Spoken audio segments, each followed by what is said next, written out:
Il est minuit à Kinshasa et bienvenue à cette nouvelle édition d'information à la une de l'actualité. L'éradication de la maladie à virus Ebola sur les sols congolais préoccupe le président de la République. Félix-Antoine Tshisekedi en a parlé à la représentante de la mission des Nations Unies en République démocratique du Congo qui annonce la nomination d'un représentant adjoint de la MONUSCO en charge de la riposte contre le virus Ebola et de la sécurité dans l'est du pays. Après la publication des résultats de l'examen d'État édition 2018-2019, le chef de l'État a reçu les 4 meilleurs lauréats de Kinshasa qui se sont distingués avec 89%. Ils bénéficieront des bourses d'études pendant toute la durée de leur parcours académique, dont de Félix-Antoine Tshisekedi. Merci de nous suivre. Nous ouvrons ce journal par le chef de l'État qui prend le dossier de la riposte contre Ebola à bras-le-corps. Félix-Antoine Tshisekedi en a parlé à la représentante de la mission des Nations Unies en République démocratique du Congo. Leila Zerougi a évoqué avec le chef de l'État la nomination d'un représentant adjoint de la MONUSCO en charge de la riposte contre le virus Ebola, l'insécurité dans l'est du pays, ainsi que de la réinsertion des anciens groupes armés. Anna Clemulunda, Roger Dieye nous en parle. La MONUSCO entend s'impliquer totalement dans la riposte contre l'épidémie à virus Ebola. La mission onusienne va ainsi s'appliquer à aider le gouvernement de la RDC à éradiquer la maladie et stopper son expansion à travers d'autres provinces. Madame Leila Zerougi, qui a été reçue en début de soirée par le président de la République, a déclaré également être allé présenter au chef de l'État, Félix-Antoine Tshisekedi, ses 2 représentants adjoints, dont celui en charge de renforcer la riposte contre les virus Ebola, ce qui est une nouveauté. À la question d'une approche régionale, en vue de résoudre la situation de l'insécurité à l'est du pays, la chef de la MONUSCO a indiqué que des efforts sont menés afin de s'assurer de la présence ou non d'une main noire extérieure. S'il y a une dimension régionale et il y a des groupes armés étrangers dans l'est du pays, il y a un travail qui est en train de se faire entre le président, entre ses représentants et la région. Je n'ai pas de mandat sur la région, j'ai un mandat au Congo. Mais il y a bien évidemment un travail qui est en train de se faire. Vous le savez, votre président a rencontré le président Museveni, le président Kagame et le président Lorenzo. Ça s'est passé en Angola. Il y a un travail qui se fait pour sécuriser la région, pour construire un climat d'intérêt commun dans le cadre du développement. Les accusations ne règlent pas les problèmes. À propos du virus Ebola, Madame Leila Zerougi a dit qu'il ne faut pas verser dans la panique et les inquiétudes, mais prendre au sérieux toutes les menaces. Il y a un travail qui se fait pour sécuriser, pour avoir du contrôle sur toutes les sorties de la zone affectée. Les gens qui sortent de Beni, de Butembo, d'autres endroits, on sait par où ils sortent. On connaît les routes. Si on est proactif, si on fait le travail et si on est en train de le faire, je pense qu'on évitera ça. Et même si ça arrive, l'essentiel, c'est de pouvoir réagir, d'avoir les moyens de détecter la menace et de s'en occuper. 4 meilleurs lauréats de Kinshasa de l'examen d'État édition 2018-2019 qui se sont distingués avec 89% ont été reçus par le président de la République. Ces finalistes ont été conduits à la présidence par l'épouse du chef de l'État, Denise Nyakeru Tshisekedi, et ils bénéficieront des bourses d'études pendant toute la durée de leur parcours académique, dont de Félix-Antoine Tshisekedi. Anna Clemulunda, Roger Dieye.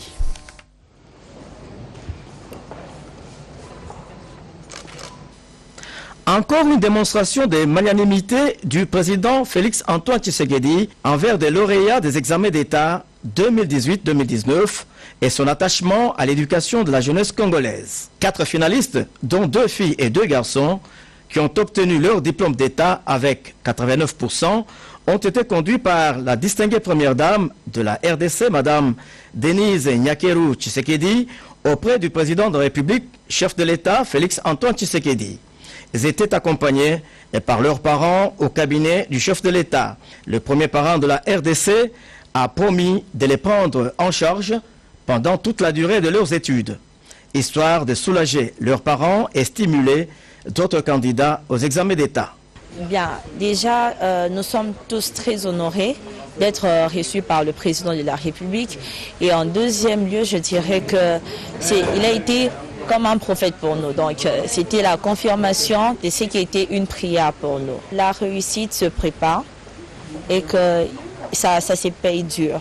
Il faudrait travailler sérieusement pour faire la fierté de sa famille, de son école, ainsi que de son pays. Si aussi un message que je dois lui adresser, c'est qu'il doit continuer toujours à aider la jeunesse congolaise, comme il venait de dire, qu'il puisse toujours faire à ce que la jeunesse congolaise puisse aller de l'avant, parce que c'est une richesse vraiment pour notre nation.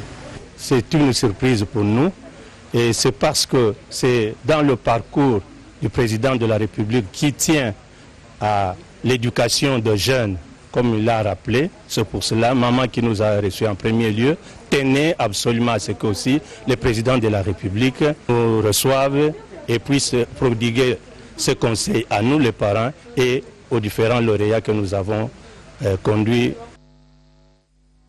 Traversons les frontières nationales, la République démocratique du Congo fait entendre sa voix à la 45e session du Forum des parlementaires de la SADC à Maputo. Nous sommes là, bien sûr, au Mozambique. Le premier vice-président de l'Assemblée nationale, Jean-Marc Kabound, a émis le vœu de voir l'Assemblée nationale de la République démocratique du Congo jouer un rôle déterminant dans le Forum des parlementaires de la SADC. Jean-Pierre Ndelodemazou. Deux importantes interventions de la délégation de la République démocratique du Congo à la 45e session du Forum des parlementaires de la SADC à Maputo au Mozambique. La première, celle du premier vice-président de l'Assemblée nationale de la RDC, Jean-Marc Kabound à Kabound. Ce dernier a axé son intervention sur les questions d'importance pour les parlementaires de la SADC relatives au développement politique en République démocratique du Congo. Jean-Marc Kabound parle de liens qui unissent désormais l'Assemblée nationale de la RDC et le Forum des parlementaires de la SADC. Notre participation à cette assemblée plénière présente sur le plan de la diplomatie parlementaire une forte symbolique post-alternance. Nous saisissons également cette magnifique opportunité afin de prendre nos repères et de consolider les liens qui nous unissent désormais. C'est pourquoi nous formulons le vœu d'accueillir chez nous, en République démocratique du Congo, la 47e assemblée plénière du Forum parlementaire de la SADC et rappelons également notre intérêt pour la présidence de notre institution conformément aux prescrits de notre règlement. La transformation de notre forum parlementaire en un véritable parlement régional reste le sujet dominant. Pour sa part, l'honorable André Léon Toumba a évoqué les causes du changement climatique et ses effets en République démocratique du Congo. Nous ne savons pas gérer nos forêts, nous ne savons pas gérer nos savanes, et cela a comme conséquence qu'il y a le changement climatique. Les gaz à effet de serre, ça c'est une grande conséquence. Et je pense que la plaidoirie a été entendue et nous nous mettrons ensemble pour résoudre tous ces problèmes. Pour l'honorable André Léon Toumba, le chef de l'État Félix Antoine Tshisekedi est déterminé à poursuivre la riposte à la menace climatique au niveau national.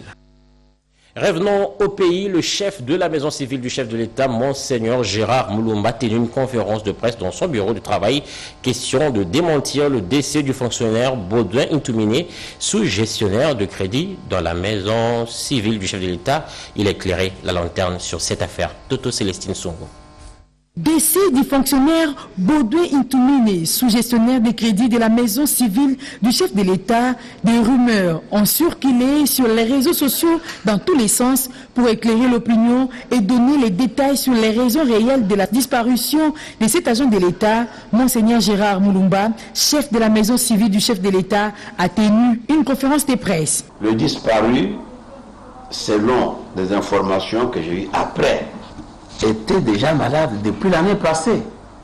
Donc ce n'est pas quelqu'un qui serait mort le mois dernier ou au mois de mai, quand j'ai dû faire la remise et reprise, pour qu'on attribue sa mort aux événements qui ont suivi la remise et reprise. Mais mise à mort par qui? Puisque selon les informations que nous avons pu avoir sur la santé de disparu montre que c'est plusieurs mois qu'il a été malade. Je ne vois pas jusque-là pourquoi inventer quelque chose qui n'a pas du tout existé. Comme nous avons la chance d'avoir la presse avec nous, de dire à ceux qui s'aventurent à aller utiliser mon nom et ma signature de manière fausse pour extorquer l'argent des gens, ça, je dois dire que la justice pourra faire son travail.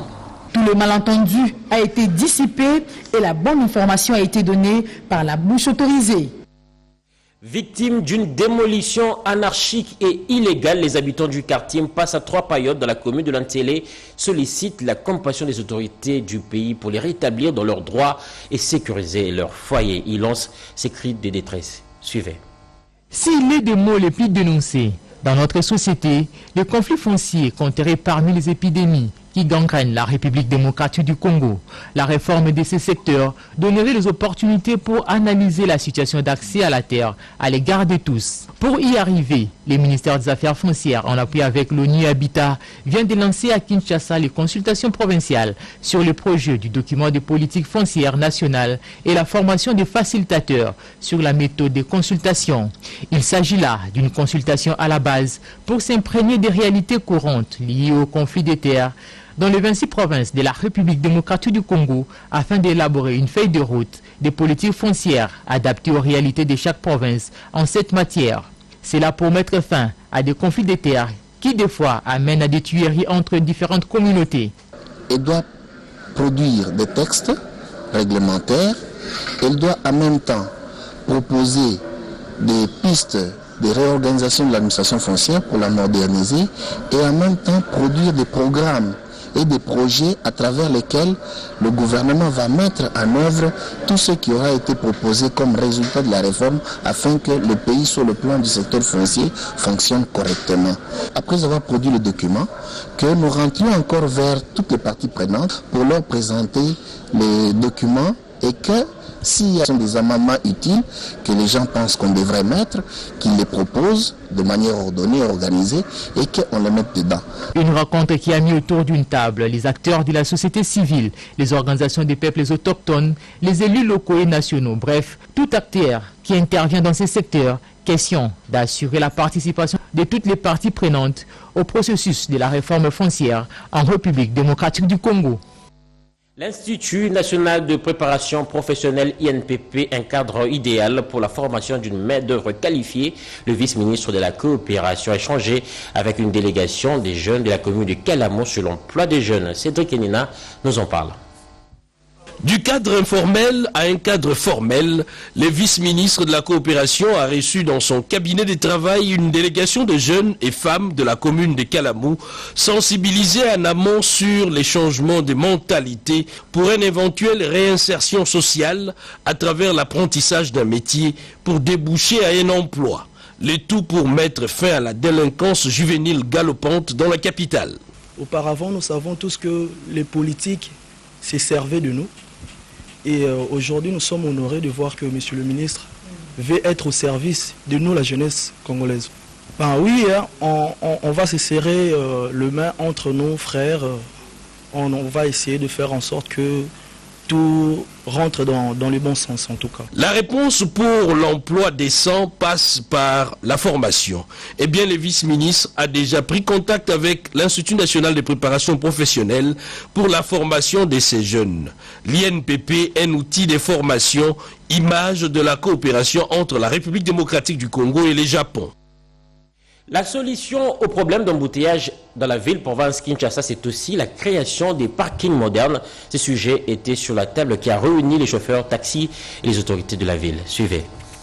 Le ministre provincial de Kinshasa des Transports et Voies de Communication, Amos Mbokoso, a entamé depuis quelque temps des séances de travail avec les responsables des organisations d'encadrement des conducteurs de la ville de Kinshasa. Ceci dans le cadre de la mobilisation de recettes de la ville par le moyen de la taxe de stationnement des voitures à travers les parkings. On parle de compromis, je pense que c'est au niveau de la taxe de stationnement qui est assujettie aux chauffeurs. Et le problème se situe au niveau de la répartition, la clé de répartition des parkings. Il s'est agi aussi de trouver des solutions à l'épineuse question des embouteillages à travers toute la ville.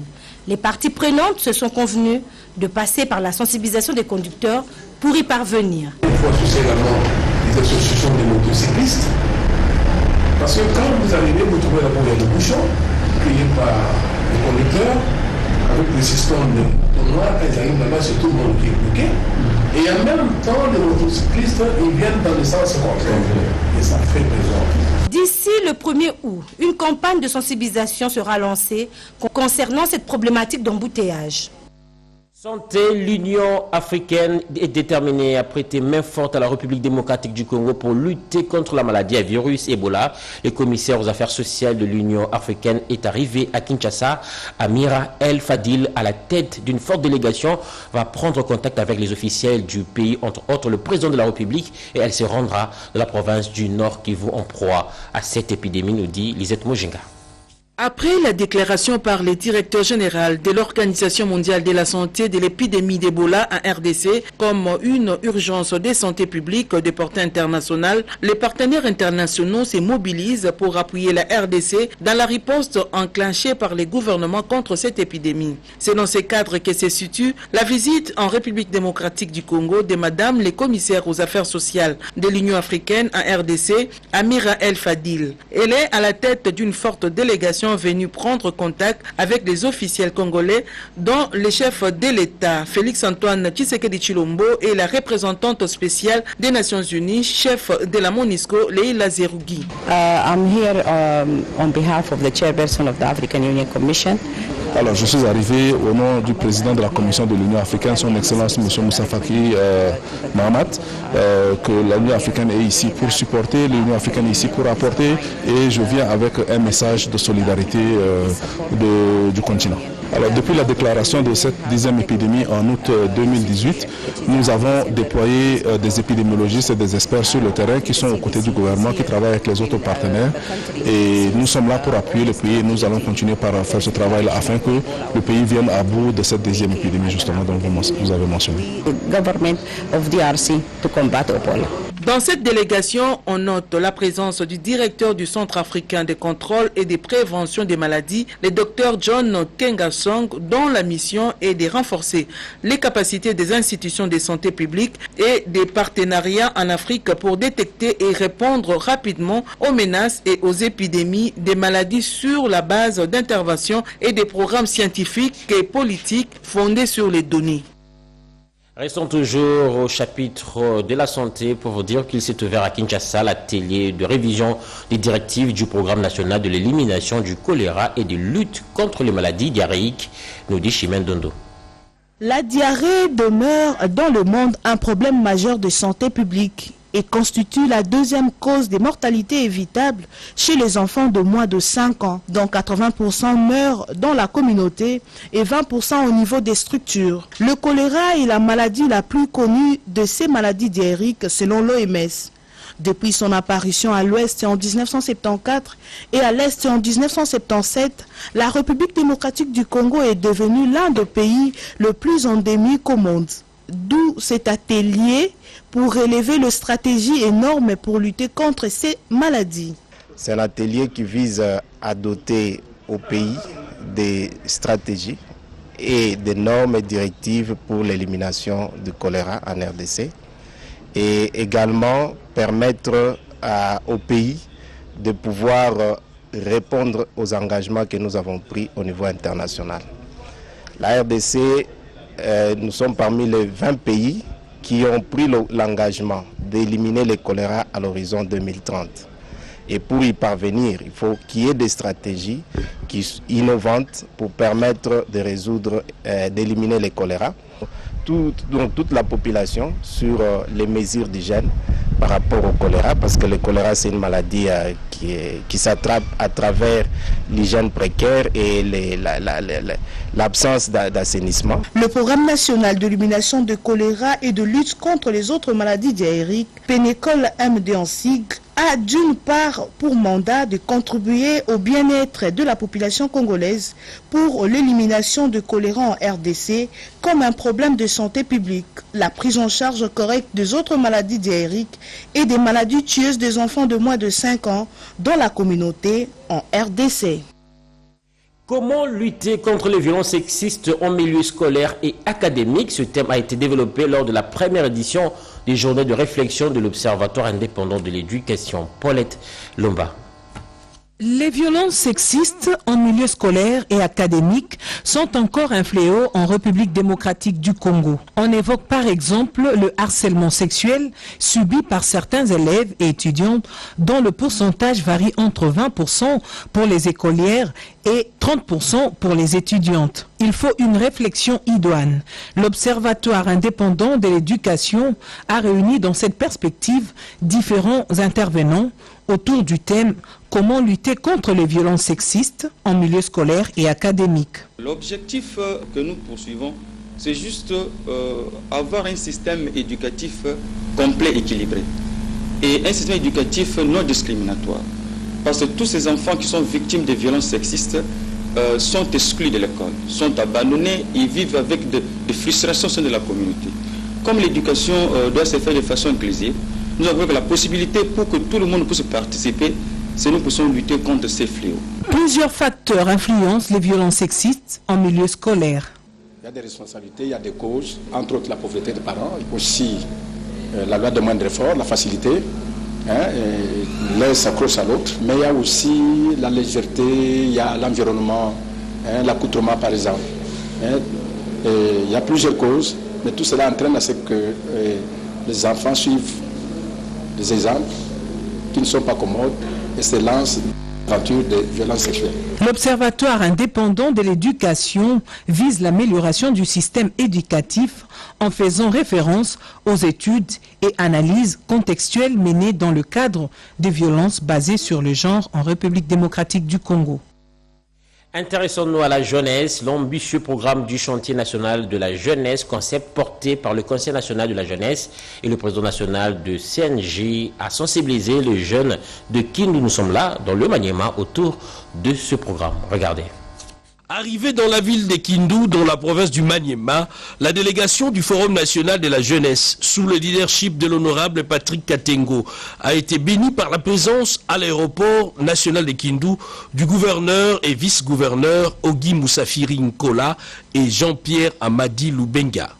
Un apport considérable qui s'est manifesté sur les grandes artères de la ville de Kindu, où les jeunes des différents mouvements associatifs et partis politiques lui ont réservé un accueil chaleureux jusqu'à l'amphithéâtre de l'université Mapon, cadre du lancement du chantier national de la jeunesse, qui est un programme ambitieux et vaste d'engagement citoyen de jeunes basé autour de la paix et du développement de la République démocratique du Congo. Le gouvernement provincial du Maniema, à travers son vice-gouverneur Jean-Pierre Amadi Lubenga, a promis l'appropriation de ces programmes, son accompagnement et la consultation de jeunes dans différentes phases de la mise en œuvre de la politique de son gouvernement.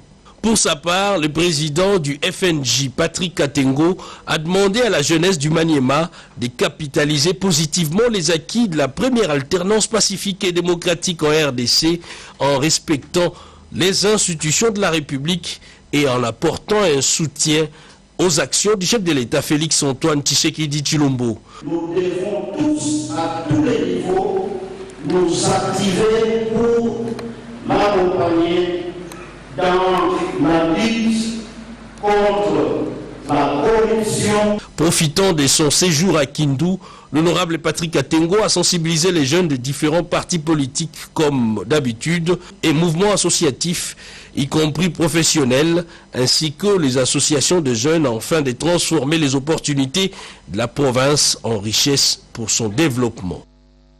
Le conseiller stratégique du chef de l'État, Vidier Tshimanga, a tenu une conférence de presse où il expliquait les contours des accords FCC-CACH et appelle toutes les sensibilités politiques au calme. Devant la presse, réunie au Pullman Grand Caravia Hotel, le conseiller stratégique du chef de l'État a répondu à toutes les questions posées par les journalistes. Au sujet des accords FCC-CACH, Vidier Tshimanga a révélé que le président de la République, Félix-Antoine Tshisekedi Tshilombo, a opté pour la coalition plutôt que la cohabitation et qu'un gouvernement de coalition sera mis en place dans les jours à venir. Nous n'allons pas continuer dans des batailles et des luttes intestines. La coalition va permettre à ce que, cette majorité présidentielle pourra aussi avoir accès au gouvernement par un pourcentage particulier de ce gouvernement, avec des ministres qui seront émanants du CACH. Et d'autres, fort probablement en majorité, qui proviendront du FCC. À la question de l'insécurité causée ces derniers temps dans la province du Haut-Katanga par les groupes Mai Mai qui sollicitent l'indépendance du Katanga, les conseillers Vidier Chimanga pensent plutôt à l'unité des Congolais. Nous sommes une nation. Nous ne pouvons pas nous diviser. Nous ne pouvons pas nous départir de cette unité. C'est cette unité qui fait notre force. Parce que chaque province a besoin de l'autre pour exister. C'est ça la force de la République démocratique du Congo. Et nous ne pouvons en aucun cas laisser faire toute personne qui voudra faire une partition, diviser notre pays. Au sujet de la pression des miniers qui menacent de fermer leurs entreprises pour raison du code minier qu'ils estiment être en leur défaveur, Vidier Chimanga a rassuré que le dit code est sous examen pour palper les réalités sur les avantages et les inconvénients de cette loi. Les jeunes entrepreneurs du Lualaba viennent de bénéficier d'un fonds de promotion pour le développement de leurs projets dans différents domaines. Ce fonds est remboursable et c'est l'œuvre du gouverneur Richard Mouyej Manguez-Mons. Marthe Mangaza nous en parle. Le gouverneur du Lualaba, Richard Mouyej Manguez-Mons, ne cesse de multiplier des stratégies pour le développement de sa province. Il vient d'accorder un fonds remboursable aux jeunes entrepreneurs de sa juridiction, dotés de compétences dans différents domaines tels que l'agriculture, l'environnement, la santé et autres.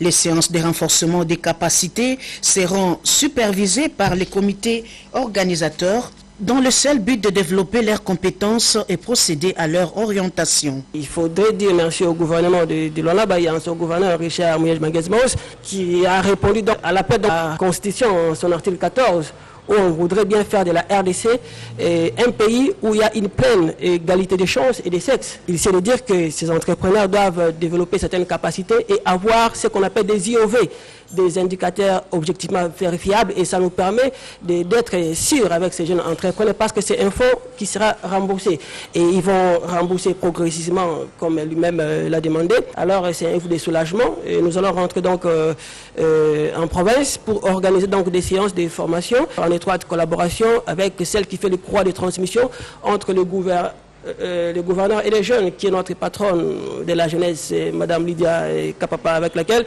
nous allons donc accompagner ces grands projets des jeunes dans la province du Lualaba, qui pourra aussi impacter positivement d'autres provinces sœurs au Lualaba. L'objectif poursuivi par le gouverneur Mouyej est celui de lutter contre le chômage et rester dans la politique du président de la République, Félix Antoine Tshisekedi Tshilombo, celui d'investir dans les capitales humains. Il s'observe un climat d'insécurité dans le Tanganyika et la section des affaires civiles de la MONUSCO vient de sensibiliser les communautés à la paix et à la non-violence, et des stratégies pour la protection des civils viennent d'être arrêtées. Mamita Bangolo. Le nombre croissant des cas de cambriolage dans la commune Kitoukou a motivé la section des affaires civiles de la MONUSCO à sensibiliser les comités locaux de protection CLP. De cette insécurité grandissante, de nombreuses victimes sont déplorées dans les attaques parmi la population civile. Selon les affaires civiles de la MONUSCO, l'approche mise en place permet de rapprocher de plus en plus des populations vivant dans les zones basées à Kalemi, chef-lieu de la province de Tanganyika. Ainsi, quelques outils de protection sont mis à la portée des comités locaux de protection communautaire et les Baraza. Les réseaux d'alerte précoce constituent le numéro de téléphone des quartiers retenus où les cas de vol armés sur la vie des communautés sont dénoncés auprès des autorités. Dans la protection des civils, il y a la section qui a mis en place quelques outils de protection. Et parmi ces outils, nous avons l'outil CAN, qui est Community Alert Network. C'est un système au fait d'alerte précoce. Ce sont des numéros de téléphone qui sont mis à la disposition des communautés ou des populations pour que ces populations nous appellent en cas de problème, en cas de menace, et qu'en notre tour, nous puissions passer l'information et à la MONUSCO et aux autorités pour qu'on intervienne et pour qu'on apporte solution à ces menaces-là. Ici, dénoté que les chefs des quartiers sont souvent abandonnés et exposés au danger dans l'exercice de leurs fonctions, cas de dénonciation. Le besoin d'augmenter les effectifs de la police dans la ville et de réhabiliter des routes afin de permettre aux éléments de la PNC de venir rapidement répondre aux cris de détresse de la population est indispensable. Rendons-nous en Ituri où l'Office congolais de contrôle OCC, agence de Bunia, préoccupé d'atteindre la signation l'unité de plus de 3 millions de dollars par sa direction générale. C'est ce qui justifie l'ouverture de la session d'évaluation de leurs activités.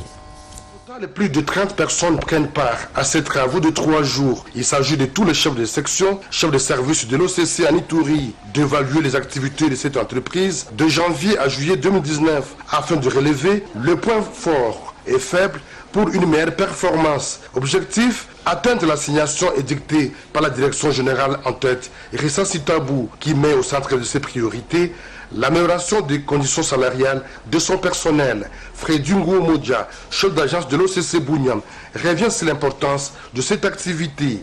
L'objectif est celui d'évaluer les performances réalisées au premier semestre, de déceler les contre-performances enregistrées durant la période allant de janvier en juin 2019 en vue d'apporter des solutions adéquates.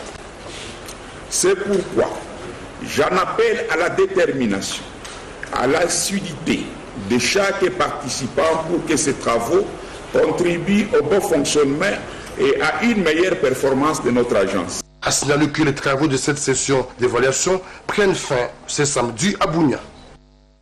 1952 à 2019, cela fait 67 ans depuis que la République arabe d'Égypte a accédé à sa souveraineté nationale et internationale. Ce 23 juillet, l'ambassadeur égyptien Hami Chaban a organisé une réception pour commémorer cette indépendance en sa résidence à Kinshasa, Rodépanda.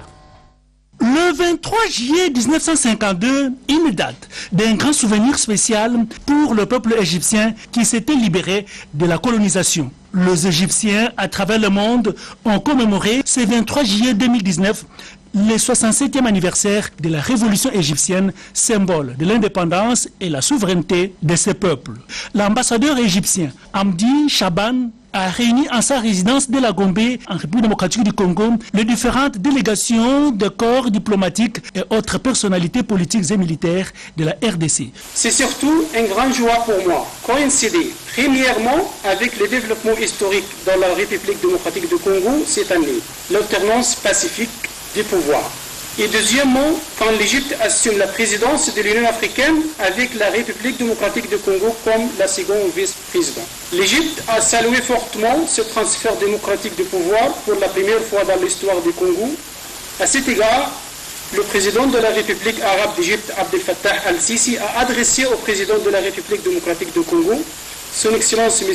Félix Tshisekedi, une lettre de félicitations où il a souhaité que son Excellence M. Tshisekedi a réussi à diriger la République démocratique du Congo vers un avenir radieux.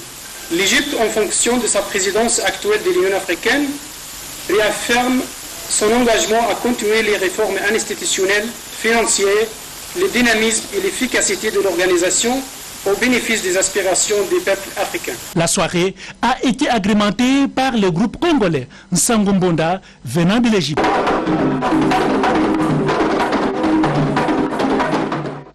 Politique, Edi Chala nous apprend que le secrétaire général de l'UDPS, Augustin Kabouya, a organisé une matinée politique dans leur siège où il a passé en revue toute l'actualité politique de l'heure. Suivez.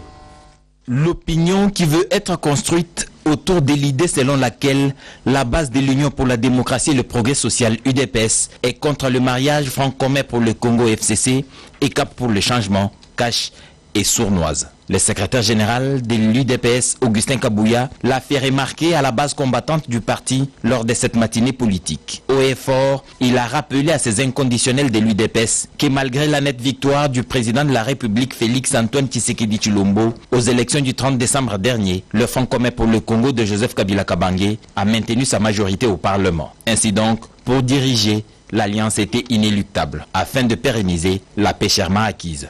Et il ne pouvait pas en être autrement, insiste Augustin Kabouya, qui vante le sens élevé de l'État de Joseph Kabila Kabange qui a facilité ce transfert pacifique de pouvoir, fait historique qui rompt définitivement avec les cycles des tragiques prises de pouvoir en RDC.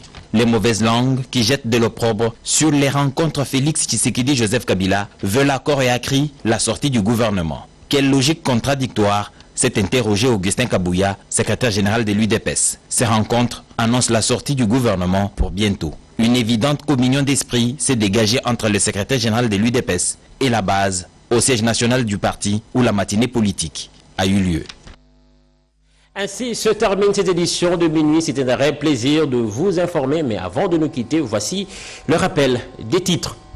L'éradication de la maladie à virus Ebola sur les sols congolais préoccupe le président de la République, Félix Antoine Tshisekedi. On a parlé à la représentante de la mission des Nations Unies en République démocratique du Congo qui annonce la nomination d'un représentant adjoint de la MONUSCO en charge de la riposte contre le virus Ebola et de la sécurité de l'Est du pays. Après la publication des résultats de l'examen d'État édition 2018-2019, le chef de l'État a reçu les 4 meilleurs lauréats de Kinshasa qui se sont distingués avec 89%. Ils bénéficieront des bourses d'études pendant toute la durée de leur parcours académique, dont de Félix Antoine Tshisekedi. Merci. Bonne suite de programme sur nos antennes. Merci.